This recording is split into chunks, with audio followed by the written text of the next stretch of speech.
Ya, okay, saya Michael Lee dari Klang, okay. And macam mana saya kenali BE ya? Okay, first thing adalah BeFew. Untuk saya try BeFew. BeFew ubat tu, okay, bukan ubat lah, itu BeFew, Bilix BeFew untuk jantung ya, formula jantung. Sebelum ni 2017 saya ada rasa sakit-sakit jantung, sakit-sakit lah. So sakit-sakit tu macam rasa tersumbat. And saya pun apa simptom tu? Simptom tu saya sakit sesak nafas sikit. Saya rakit ketat. Sini ketat. Kiri saya ketat dan saya ada darah tinggi. Okey, darah tinggi saya 150 lebih 95. 152 95. So 95 itu memang tinggi dan 150 itu memang tinggi lah. So saya pun rasa macam tu saya pergi cek dengan doktor, family doktor saya. Dia cakap dengan saya, you macam ada jantung tersumbat. So dia hantar satu surat pergi kardiologis, pakar jantung. So pakar jantung saya buat stress test. In the end saya pergi buat angiogram, ambil gambar saja. Angiogram. Confirm 30% blockage. Confirm 30% tersumbat. Tersumbat. Okey, you ambil sekejap. Ya, you ambil 30% blockage tu itu memang banyak simptom saya lah. Okey, banyak simptom saya. So saya tersumbat macam tu.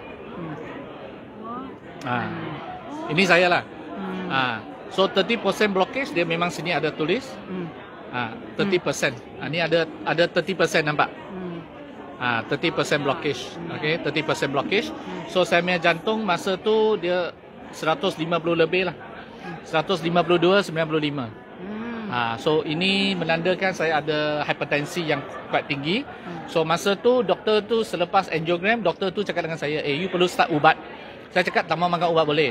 Tak mau makan boleh, tapi risiko tinggi. You mungkin akan sakit jantung, mungkin akan stroke sebab sudah ada sumbat, dia akan lebih cenderung untuk sumbat.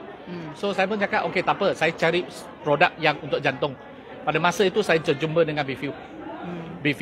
So saya belum start ubat lagi. So BeFew saya makan satu pagi, satu malam. Satu pagi, satu malam. Satu minggu Satu minggu. So satu minggu saya punya darah tinggi sudah turun. 125 86. Satu minggu saja. So totalnya 14 sachet lah. Satu minggu 7 kali 2 mah. Satu minggu. Sebab saya tak makan ubat lah. Saya belum start ubat. Untuk minggu yang kedua saya nampak ada perubahan baik. So saya continue minggu kedua. Dia sudah turun 124 77. Okey.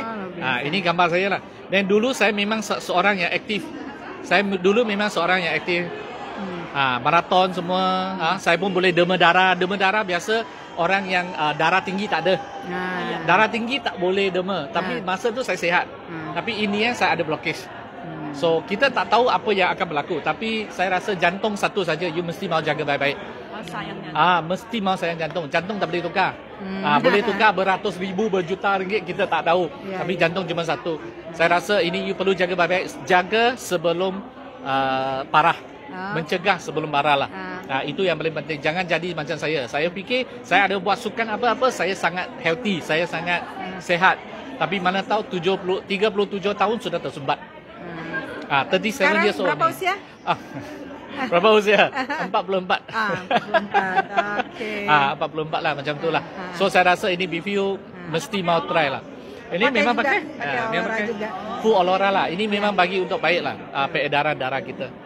So siapa belum cuba baru tahu. Belum cuba belum tahu. Sudah cuba hari-hari mau lah. Saya boleh cakap macam tu. Terima kasih Mr. Okay, thank you.